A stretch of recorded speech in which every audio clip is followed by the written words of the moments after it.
I want to trade people. I want to be a GM and I want to trade somebody. Well, you're never going to get to that point unless you start off on the bottom rung. And starting off on the bottom rung is being an intern. So take as many internships as you possibly can.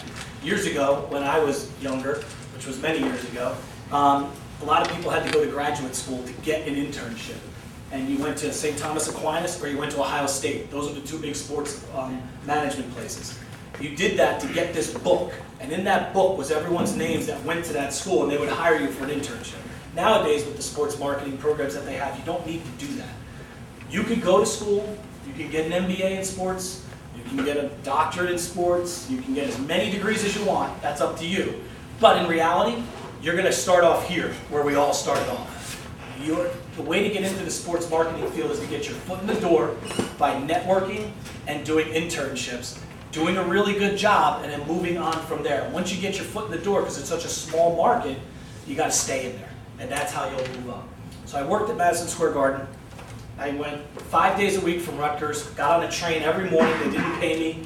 I would get on a train. I had to pay for my own train. I would take 15 credits of classes my junior year while I was there too, so I did that at night. And the only time they paid me is on fight night. They would let me walk the round card girls up, open the ring, let them walk around, and I'd sit next to them, and they paid me $25 a month to do that. But it was the greatest experience of my life. I was broke. I was trying to do classes at the same time, going to New York City, but some of the things that I learned was, one, how to commute. Like, we're young people, you don't know how to commute. I got on the train, I was this bright-eyed kid. Hey, how you doing? Good to see you. I'm going into New York City for my first time. How's it going? And people hated me. And then by the end of the 6 months, I kind of got into that realm of getting on the train, sitting in my seat, reading my paper. So I learned how to commute, read a train schedule, and the whole 9 yards. But then getting the business sense of being in New York City, wearing a suit every day, working with people that were much older and out of school, learning how to be mature in situations. Like my first day at Madison Square Garden, I'm this kid, and I'm in Madison Square Garden, I'm 19 years old, and I grew up loving everything in New York, and I walk in and there's the floor of the New York Knicks is down. And it's awesome. So I walk down there, and I jump up, I grab the rim, and I make it flex, and I was like, oh, I just dunked the basketball in the garden, and this guy yells at me, hey, you, get off the floor. I wouldn't have known. I thought, well, I'm in the garden, I can do whatever I want. It turned out that it was the GM of the Knicks at the time yelling at me to get off the floor. So then you learn how to, you know your spot as an intern of where you land. And I did every job they possibly could give me. We had this big press conference once with Mike Tyson was going to fight, the winner of the field fight, and I had to take a life-size poster of Mike Tyson stand up across New York City in the rain and make sure it didn't get wet and get it to the press conference at the top of the world. It was the Twin Towers at the time, and I took it there to the top of the Twin Towers. And they said, "Go back, you can answer phones." It wasn't glamorous, but it set my foot in the door. Now this is where our world works. So now I leave Madison Square Garden. Give you a little bit of history on myself. So I grew up here in New Jersey, right on the Jersey Shore. I met my wife in high school. We went to the prom together. We have 3 children. We live over here in Lawrenceville. I can spit and hit this campus. Her brother worked for the Atlantic City Press. We were dating at the time, my wife and I. And her brother's assistant is a lady named Marie Dillon. Marie Dillon's husband is Bernie Dillon, who runs the boxing department for Trump Plaza. So when I graduate, they get me this interview with Bernie Dillon. I go down to New York City, I go down to Atlantic City, and I think this is it. I'm going to be in the boxing world. This is what I want to do. And I walk in, and he goes, I don't have a job for you, but what do you want to do? And I said, I want to be in sports. He goes, I have a friend at the World Wrestling Federation. You want to go work at the World Wrestling Federation? And I said, listen, I want to be in sports. I want to be in wrestling. Wrestling isn't really sports, but I'm 21 years old. I graduated. I'm engaged. I got to start my career, so I'm like, all right, throw my resume in. Threw my resume in. 3 weeks later, I pick up the phone, I call the guy, and I said, hey, I sent my resume through Bernie Dillon. He said, can you be here tomorrow for an interview? So I drove from Union Beach, New Jersey, a little town on the shore there, to Stamford, Connecticut by myself, drive up there. And now I'm trying to find the World Wrestling Federation's building. I figured this is going to be this big, glitzy, glamorous building, and it's nowhere to be seen. I'm late for this interview, and I'm upset, and I don't know where I'm going. And I'm just getting frustrated. All of a sudden I see this car, a convertible, driving down the street, and it's a man in a purple suit, and it's Vince McMahon. So I'm like, all right, I'll follow that car. So I follow that car in, I go and get my interview, and by the time I left the interview and I got home, they offered me the job for $22,000 to move to Stamford, Connecticut, and be pay-per-view marketing coordinator for the World Wrestling Federation. And what that meant in a nutshell was, has anyone ever watched wrestling, or is anyone a wrestling fan, or seen it? Okay, you've seen wrestling. You've ordered those pay-per-view events. You would get your bill in the pay-per-view event, and there would be a little piece of paper in there that would tell you what to do to order the pay-per-view event. I was the guy who put that little piece of paper in that envelope. That was my sole job for the first year. But it was exciting. I'm on my own, I'm living in Stamford, Connecticut, I'm getting married in 6 months, and I'm working at the World Wrestling Federation. A year goes by, and I go to them and I say, I want to do more, I want to be a promoter, I want to go on the road. So they said, okay, move into this department. So I became a live event rep, and they put me on the road with the wrestlers. And I traveled 300 days out of the year. I would leave my house on a Thursday, come back on a Tuesday, and they would say, Rich, go to Los Angeles, here's $50,000 in a budget, here's your card, and go to Los Angeles and promote the event 6 weeks beforehand, and then I would move on to the next event, and the next event, and the next event. And it was fun, it was exciting, and I got a chance to travel and see the country, and I still had that pay-per-view side of me. So a few years go by, and they asked me to come back into the World Wrestling Federation headquarters. And my last year there, I worked directly with Vince McMahon. I was I would personally take Diesel. Anyone's ever heard of a wrestler named Kevin Nash? We called him Diesel. We were going to make Diesel the next Hulk Hogan. So wherever Diesel went in the country, I went with him. I was his personal manager, not on TV, but anywhere he went. And I handled all the media placement for all the pay-per-view events. I helped create the 12 events. There was only 4. Now we have 12, and I helped create those 12 events. And I was responsible for about a $60 million budget to spend throughout the country on how to promote those events. Life lesson number 3 comes up. I have a baby. And at the World Wrestling Federation, it stood for we work for free. They didn't pay you a lot of money. And I was trying to start a family, and I didn't want to live in Stamford, Connecticut because it was too expensive. So my goal there was this. When I grew up without a father, and then my mother got married to my stepfather who basically was like living without a stepfather. So I always said I was going to do what I wanted to do in life very passionately, which was sports, but also raise my family and be there. So I got out of the industry, and I went and worked in a pay-per-view industry called Viewer's Choice. So I would travel around from Princeton to West Virginia and get cable companies to take HBO or Showtime off and put on another pay-per-view channel. It was the worst job conceivable, and I hated it. But it afforded me the opportunity to move here in Lawrenceville, where my family was from. My wife's one of 7, so 4 of her brothers and sisters live here. We moved here. I was able to raise my son around his cousins, and it worked out well for a year. My deal with them was they would move me to Lawrenceville if I worked for them for a year. So during that year, I went on a tour of the Wells Fargo Center. And I was out at the Wells Fargo Center, and it was before the Flyers moved from the Spectrum in, and the guy giving me the tour used to work with me in Albany. He ran the building in Albany when I ran the Royal Rumble for the World Wrestling Federation in Albany. And he said, we're looking for a marketing manager for the Flyers, are you interested? I said, yes. I got the job. I left the Viewer's Choice, and I went to work for the Flyers, and I was the marketing manager for the Flyers. I did the Flyers, I did the Wings, I did Sesame Street, and I did some various concerts and skating shows, and I managed the whole building doing their marketing. At the time, we started the Phantoms, and I became the director of marketing for the Phantoms, and I got bit by the hockey bug. I never played hockey before, but that was really the catapult to me getting into the hockey world. At the time, again, I had another baby. I was working because we had the 2 buildings, we had the Spectrum and the Wells Fargo Center. In the month of February, I was responsible for 58 events in 28 days. I wasn't getting a chance to see my family enough, so I took a short stint with Sesame Place and became the marketing director for Sesame Place. They flew me to St. Louis. I go to this room because it's obviously, it's a little weird that Sesame Place was owned by Anheuser-Busch. So that was a little different. Trying to market Big Bird and those guys, and there's a beer guy standing behind them. So we had to deal with the Children's Television Workshop people telling you you can't do this, and the Budweiser people telling you should do this. So they fly me to St. Louis, and the guy says, I fly all the way to St. Louis, I'm in this meeting, the room's about this big, the guy's sitting here, and I'm way over there, and 45 minutes he makes me sit in a chair to wait. He asked me one question for my interview, what do you want to do with your life? And I said, well, I'm going to end up in sports somewhere. And he goes, well, at least you were honest with me, we'll hire you. So back to Langhorne I went, and I worked there for 6 months. And the Titans called me and said, we know you were with the Phantoms, you're from the area, we want you to come and work with us. So I interviewed with the Titans. They hired me as the Vice President of Sales and Marketing, which was one of my goals. I wanted to be close to home, and be a VP in the sports world by the time I was 30, and that was about 29. And I wanted to start something from the ground floor up. The company that I worked for the Titans, built the building that you see today. We built the building for $60 million, and then we sold it back to the county. The county owns the building now, and then we ran the Titans. So I got to build that from scratch. My first day with the Titans was July 6, 1998. That was the day they launched the logo.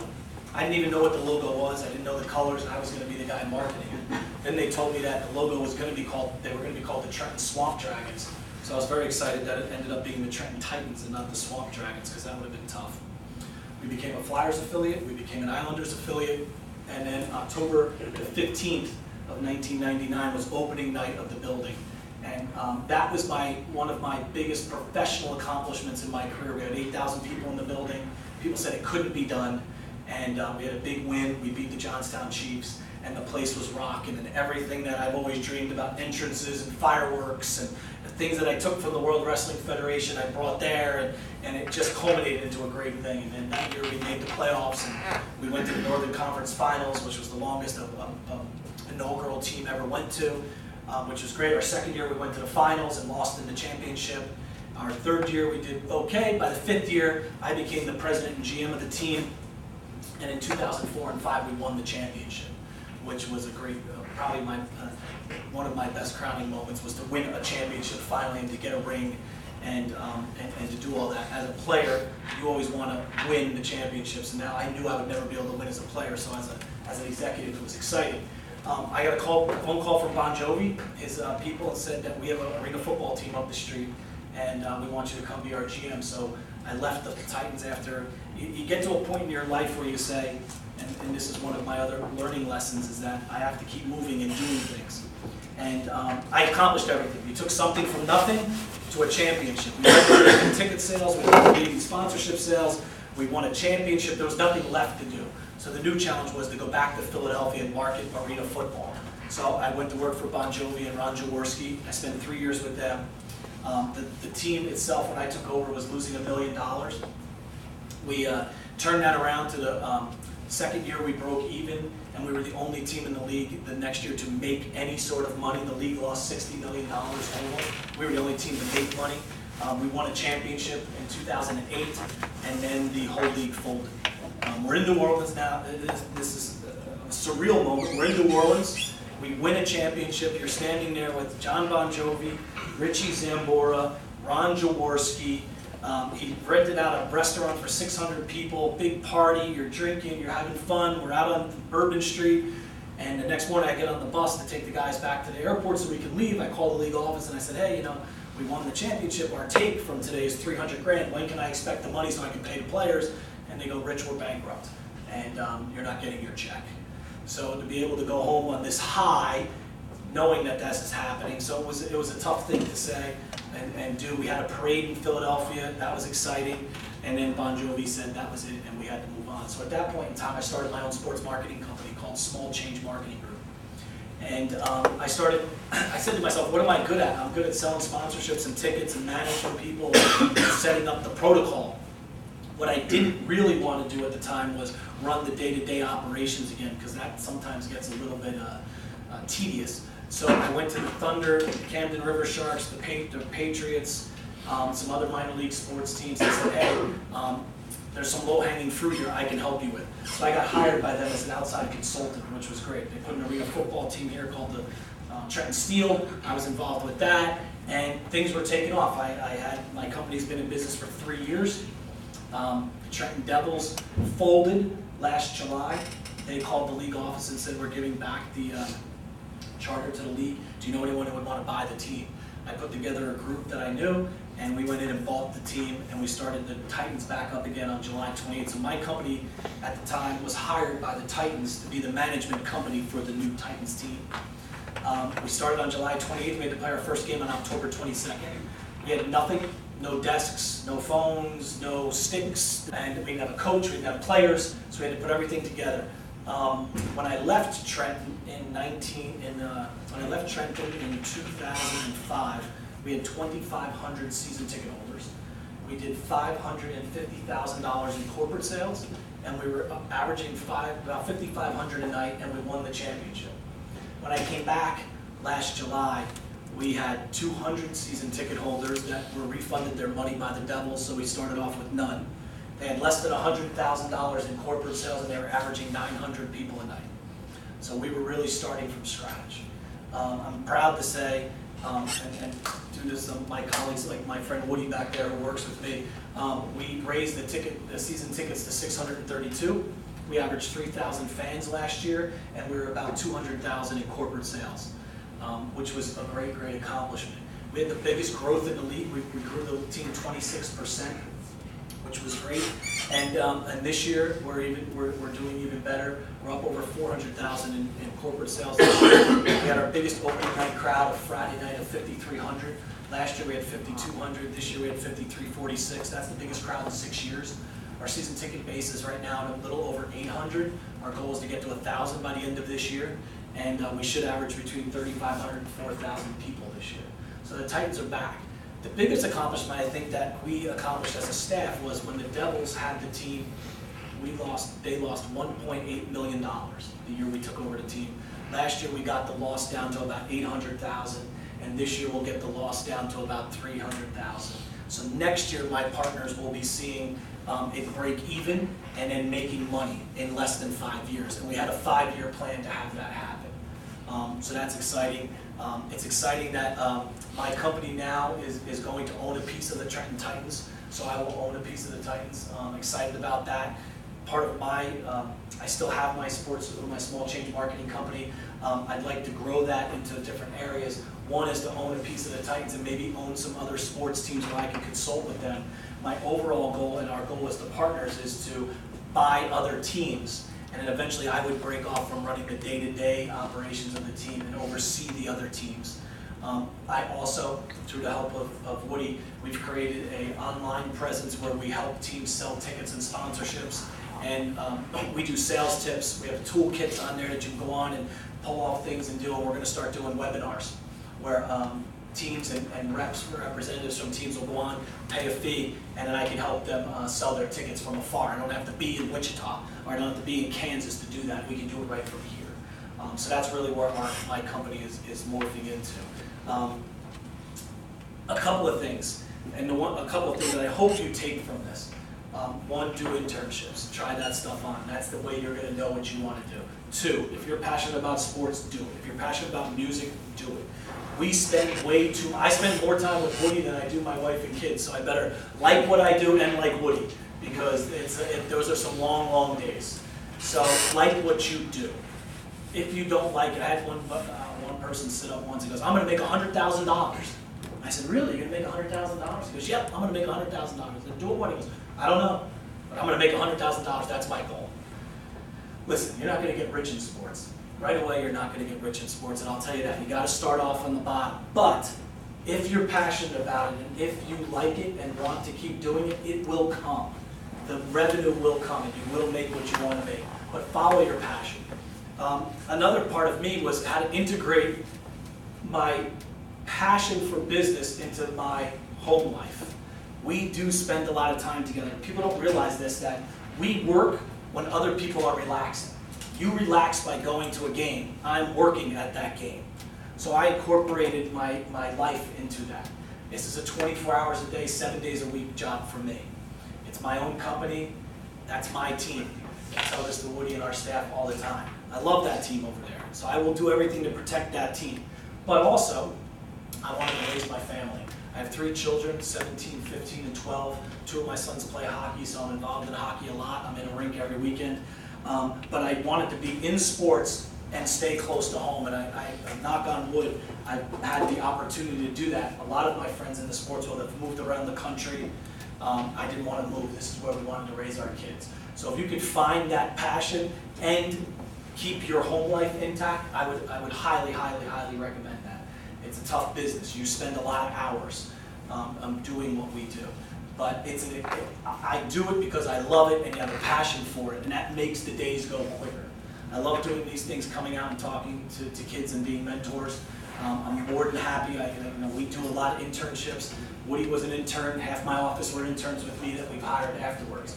So that to me is another thing. Someone gave me the opportunity at Madison Square Garden. His name was Steve Griffith. Steve Griffith was my mentor, and to this day, Steve Griffith is still my mentor. When I got to the Philadelphia Soul, I needed a PR person, and I hired Steve Griffith's firm to be my PR firm to work with Bon Jovi on everything that we did. And now Steve has his own firm, and he's doing great. And that was my way of kind of connecting back with my mentor to give back to have him working with us. So it all comes around in a full circle. I tend to talk a lot, so I wanted to give you guys the background. But I'm here to answer any questions you want. Like I said before, use me, answer anything you want, and you can go off in any way you want to do it. So, anyone have any questions? I used to sit there and look at the guy talking and be like, I really don't know what to ask that guy. But, you know, I work at the World Wrestling Federation. There's got to be a question about that. Does anyone here want to be in sports? What do you want to do? I worked an internship at the Ruby Trust for the summer, and I was a sales rep in the sales department. Who'd you work with? Kim Perno. Yeah, and I hired Kim. Oh, you did? You really? Mm-hmm. Yeah, she was my boss. So She yeah. used to do birthdays when we were there, and now she moved into the Yeah, sales. she still does birthdays. So you dealt with Adam and those guys? Yeah, Adam's really nice. Yeah. But you hit on a good thing, sales. Now I know Bob, he interns with us, and Bob, correct me if I'm wrong, you want to be a broadcaster, I would think, right? We help Bob. Bob now does broadcasting for my son's junior team, the Revolution. And he's doing that as an internship and works with us in our department. And that's his passion, and he wants to do that. You hit on a good subject, sales. I would encourage all of you to look into doing sales. In this world, in my world, you can carve out your niche and do what you want if you can raise revenue. Nobody, it's very, very rare that someone walks in off the street and says, I'm going to be a broadcaster, hire me. And we say, great, you're going to be a broadcaster, jump in there. That guy's got to sell. He's got to prove to me that he can sell. And if he raises revenue, then I'll let him be the broadcaster. Most teams, and we're a little different than that, but most teams don't have a broadcaster until they sell the broadcast and sell all the inventory, and then you can broadcast. We did it the other way because I wanted to build our brand again. We went ahead and we tied in with the Rider radio station where I pay for time on Rider, and then I hope to try to recoup those sales in the back end. But a lot of teams don't do that. You make the money, if you go to Rider and they say it's going to be $7,000 to put your games on, go raise $7,000 or you don't get your games on. So that's a big thing, and I'm glad that you said you like sales and you wanted to go into sales, because that's where I started off, and I didn't want to be a salesperson. And I'm not a salesperson. I always got that connotation. I don't mean to disrespect anybody in the room, but I didn't want to be a used car salesman. You know, hey, how you doing? Good to see you. And that wasn't me. But I found my niche in sponsorship sales. I found my niche in ticket sales. And I like to do it as I call it relationship sales, where you become friendly with the person. You understand what their wants and needs are. Because technically, to be quite honest with you, no one needs a hockey ticket. I mean, you need air, you need food, you need gas. You don't need a hockey ticket. We're trying to sell you, I'm a family of 5, I have a certain amount of money left at the end of the month, and what do I spend that money on? Do I go to the movies, do I go to Applebee's, or do I go to a Titans game? So I teach my salespeople to get on a one-on-one relationship with them. You're really selling yourself to that person, to trust you to consult on their entertainment dollar, because that's really what you're doing. You're consulting with them and saying, hey, here are some good options for you to come out on a weekend and do this event, instead of going to the movies and dinner. Because technically, if you really got down to it, they don't need my ticket. I want them to enjoy the experience that I have, so I need salespeople to sell that experience and be a consultant to them to sell that experience. And if you're good at that, and you can do that, then you can carve out your niche anywhere you want in this world. When I first started with the Titans, I was the only corporate sales guy they had. And at the height, we sold $750,000 worth of corporate sales in Trenton. And I did all those sales myself. So the owner looked at me and said, wow, you're a good salesman. What else would you like to do? Well, I'd really like to get involved in the salary cap. I really want to get involved. Okay, then you can start doing that. You're going to become the assistant GM. And then when our commissioner, our GM moved on to become the commissioner of the league, I was the next logical choice to take over. And that's how you built up. So I would tell you to start off, you're going to start off doing sales no matter what sports team you go to. Embrace it. Don't look at it as being the used car salesman. Look at it as, I'm here to consult. I know you got a few extra dollars left at the end of the month. Here's my option on why you should use me. And take that approach to it. Anybody else want to be in sports?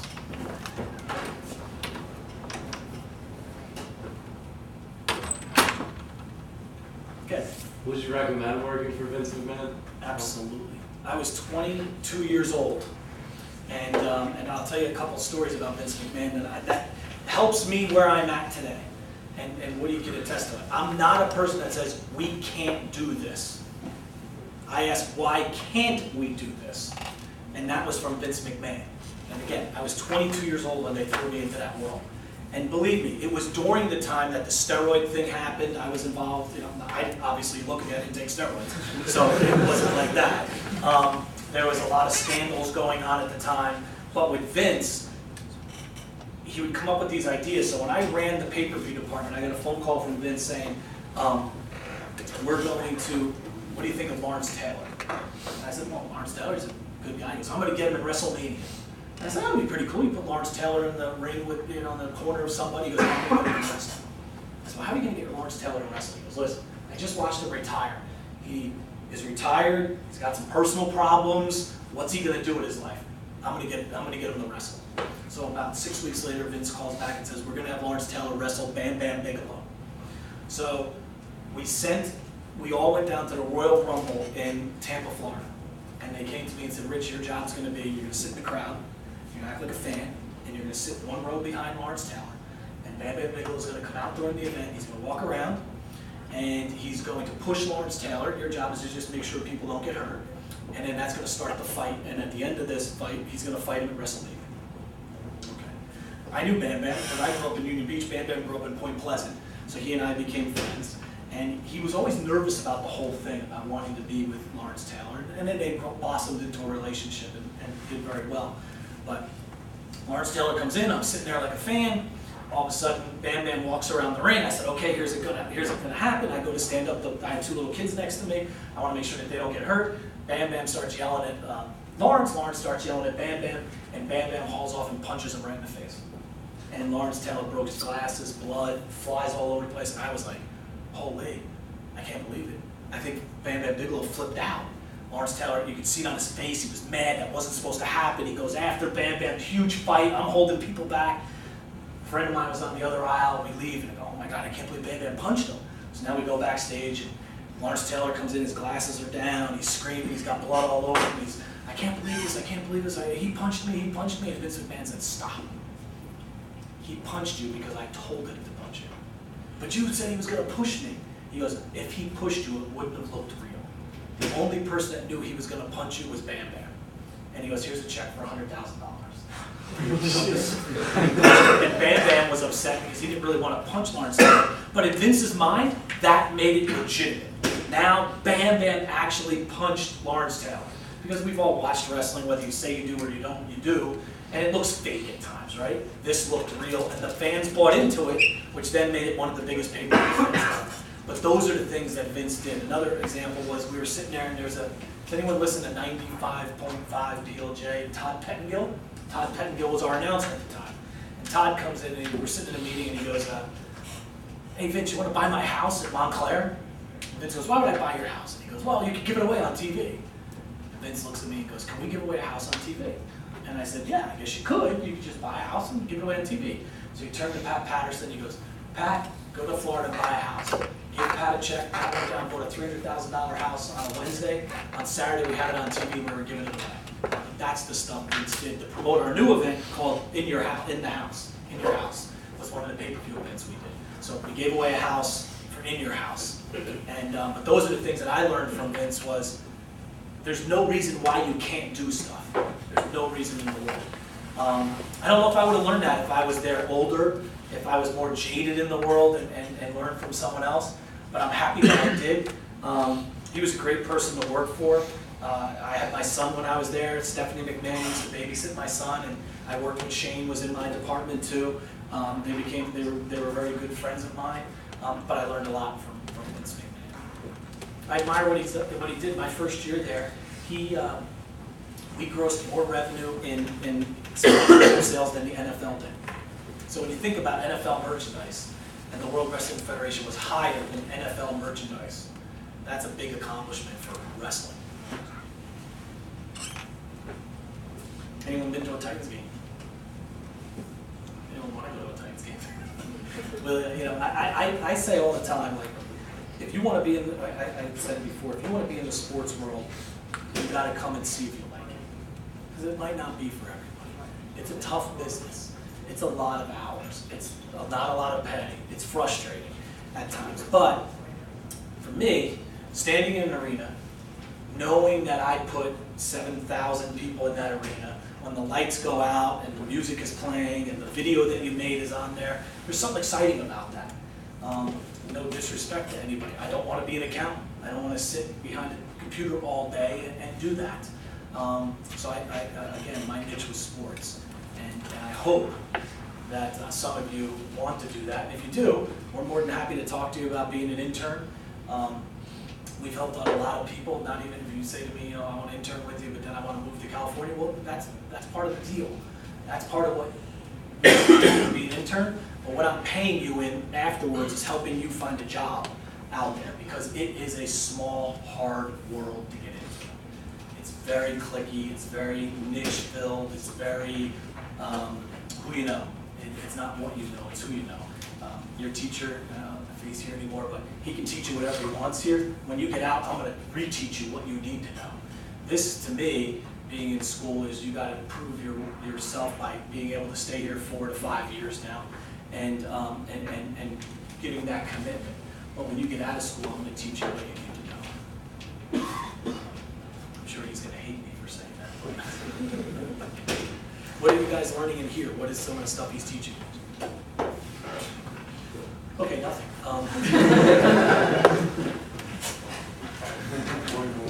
Does anyone else want to be in the sports world? Raise your hand, tell me you want to be in the sports world. What do you want to do? I want to do, I'm an accounting major, but I'm looking more of the financial side of sports, the finance department, anything like that.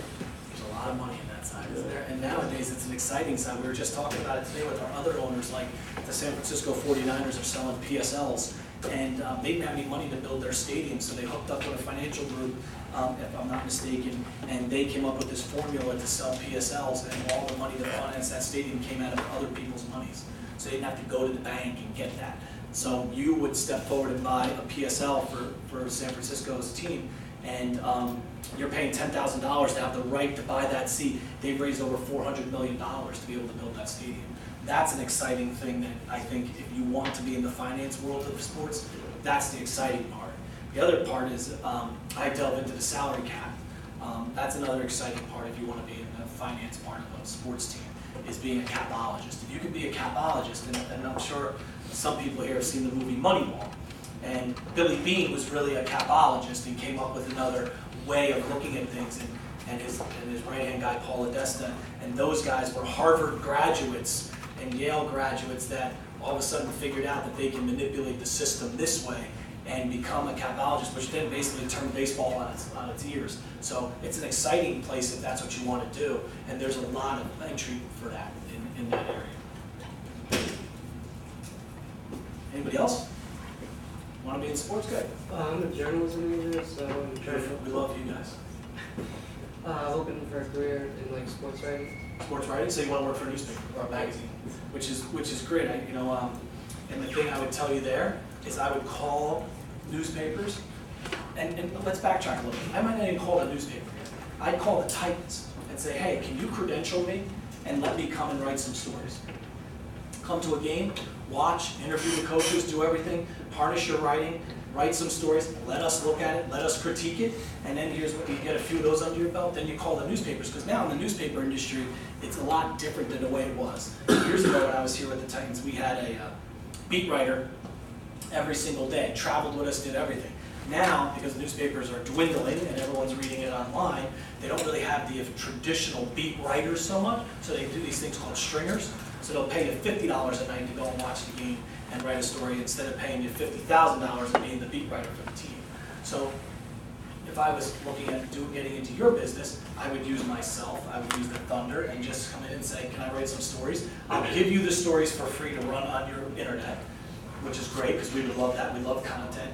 And then after I got a few of those in me, I would call the newspapers and say, hey, can I string for you? I'm gonna be at the Titans game anyway, let me write up the stories. They'll pay you 35 to 50 bucks for that. You start getting your name in, now you build up your portfolio, and then you can go anywhere and start going to Sports Illustrated and things like that and doing that. The other area would be is blogging. And that's been a big conversation for us. We deal a lot with bloggers. Years ago, I would have never dealt with a blogger. Blogger to me was a crazy fan that you didn't want to give access to. But nowadays, with the newspapers dwindling, we have to go that route. And bloggers are becoming more legitimate newspaper people because a lot of them are sports writers that no longer work at the newspaper and needed to do something. So now they blog, and those blogs have become a big deal for us. So we started a blog about New Jersey sports and blogged about it. They will credential you, teams will credential you, teams will give you access to players and things like that. And then we start directing people, like Woody handles all of our social media, and now we're gonna have a thing on our website that, of other blogs that we follow. So we will start promoting those blogs.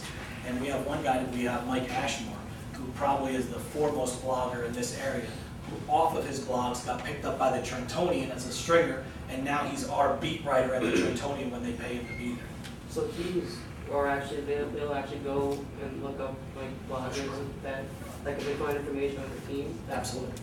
Absolutely. I'm new to this Twitter world, and Woody's been getting me involved in this Twitter world, and he tells me when the Twitter and what the Twitter and Hootsuite and all that stuff. So, but I follow all those blogs, and then I tweet at those blogs. I said that right, tweet, right? Correct, tweet. Okay. Yes. I tweet at those blogs to get them interested in the Titans. And then hopefully now, with the lockout happening, the Flyers Nation blog, and this one blogger, she's called the Broad Street Girl, she's starting to come to our stuff. Another blogger called In the Crease, which is a woman, she's starting to come to our stuff. Before they would have never seen that, but we've engaged them that way through social media. The lockout. Everyone's heard of the NHL lockout, right? And how is that affecting the Trenton Titans? Well, in the last lockout that we had, we won the championship in 04-05, so that was a good thing. This lockout's a little bit different because last lockout they didn't have the guys were on different contracts. This now contracts are structured differently to where guys like Braden Shen, and I use the Flyers as an example, like Braden Shen, Couturier, Coburn, those guys could now go to the AHL and play. And the AHL affiliate for us is in Glens Falls, called the Adirondack Phantoms. So a lot of those Flyers guys got pushed to the AHL, which then pushes those AHL guys to me. So in a normal year and last lockout, I get 5 to 6 guys from the Flyers. I think last lockout I got 6 or 7, so it wasn't that bad. This year I've gotten 14 guys. And they backed up and this is where my business gets a little hairy that I don't like, but they backed up the AHL camp to start the same time our camp did. Usually it's staggered by a week. So we started camp on a Monday. On Friday we played an exhibition game. On Saturday, we played an exhibition game. Saturday night, the Flyers called us and said, here's your 14 guys we're sending you. We had to come in on Sunday and cut 14 guys, which was hard because there were a lot of guys that we signed. 14 new guys. Now, you got to judge the room. So now, in my locker room, I have a few guys from the Devils. I have 3. I have about 11 or 12 from the Flyers. I have 3 or 4 or 5 that are mine, Trenton Titan guys. So now you put it in the perspective of the room is kind of divided. Devils guys, Titans guys, Flyers guys. Then you got some guys that have played all year in the AHL last year. We have one guy that led the team in scoring in the American League last year for the Phantoms as a rookie. They put him here with us. He's not happy being in Trenton when you led your team in American League in scoring. So you have to deal with that personality. Now you're dealing with a 21-year-old, 22-year-old kid who's depressed about being in Trenton, and you have to convince him, this is the best place for you, let's get you back to where you are. So there's a lot of psychological stuff we deal with the players. Then, I have to judge. We live our life in 2 ways, and it's kind of an oxymoron when you think about it. I live for the day, because there's nothing I can do, but then I have to live for the future, which is where the oxymoron comes in. There's nothing I can do about the strike. I am an affiliate to these teams. I have to take their players. So they're here, whether I like it or not. Whether their player is not as good as the ones we signed, I have to get rid of the guy I signed to move their player in. Thank God the Flyer players have sent us, they've been pretty good so far. But I also have to now predict in the future, if the lockout ends, what happens to the Trenton Titans. I lose my guys. So I'll lose about 6 or 7 guys. This is where I walk a fine line, because I am an affiliate to that team, and I have to be an affiliate to them. So last year, I was last in the league in my standings, but I put 55 guys in the American League. So I did my job over here, but the fans over here don't care if 55 guys got moved up. They care that we lost every game and we looked bad. So I have to weigh that option a lot. So what we had to do this year is hide some guys on the IR.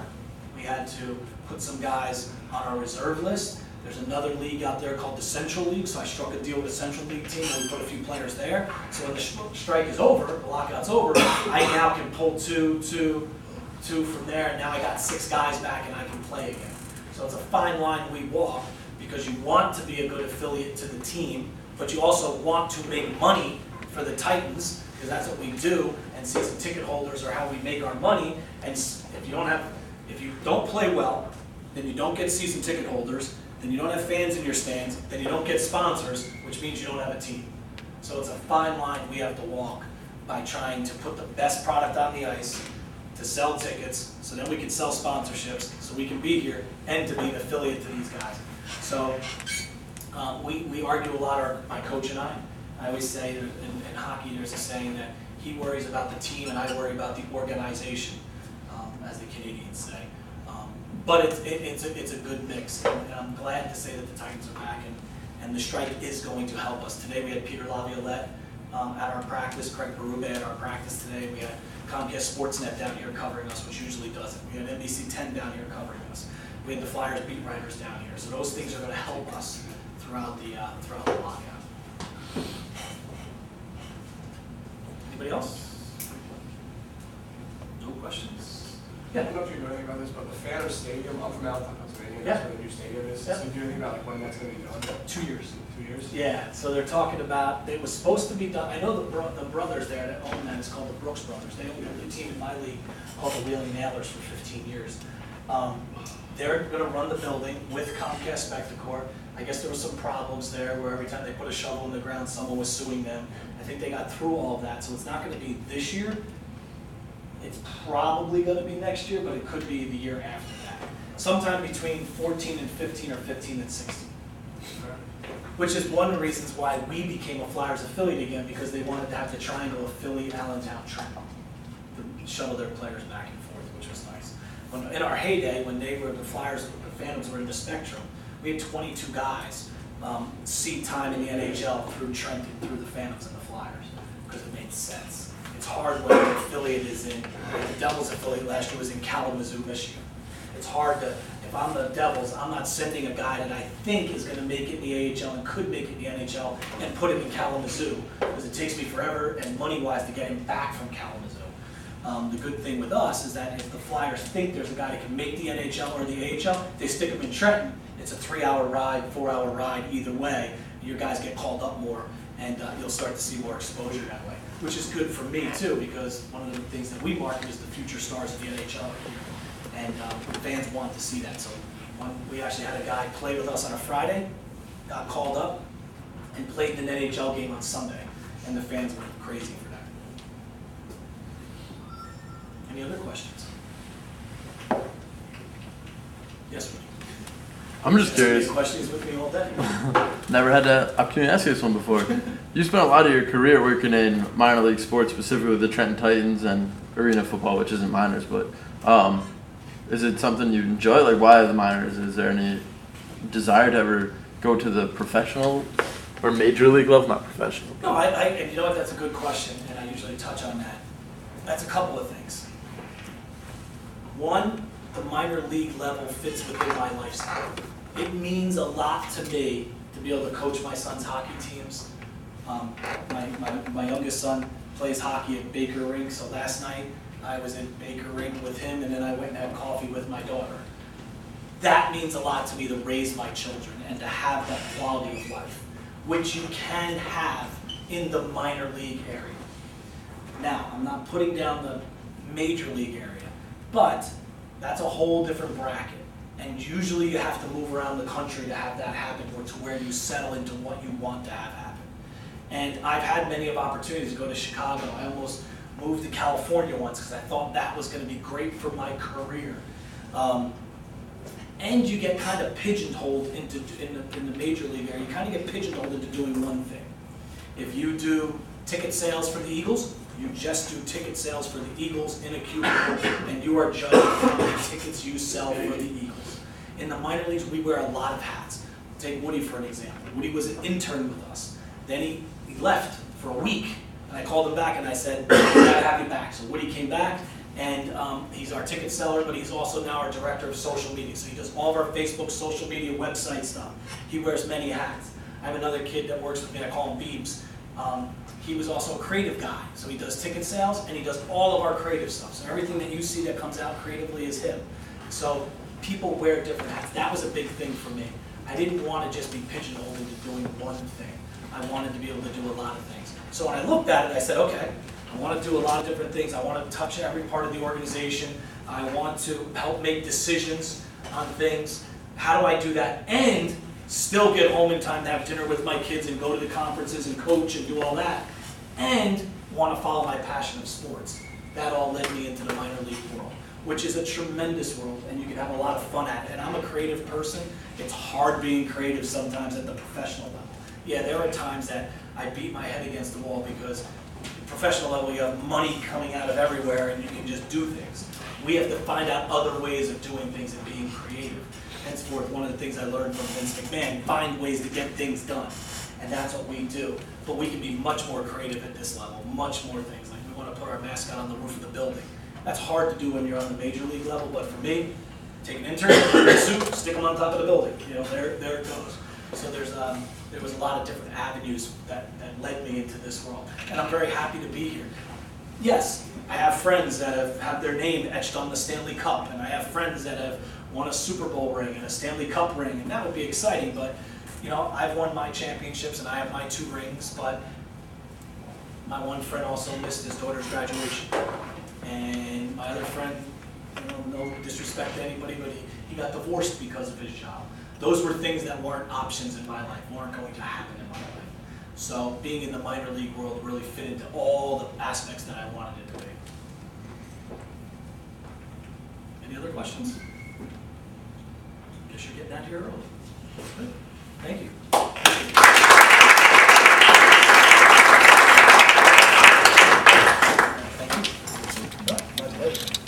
All right, guys.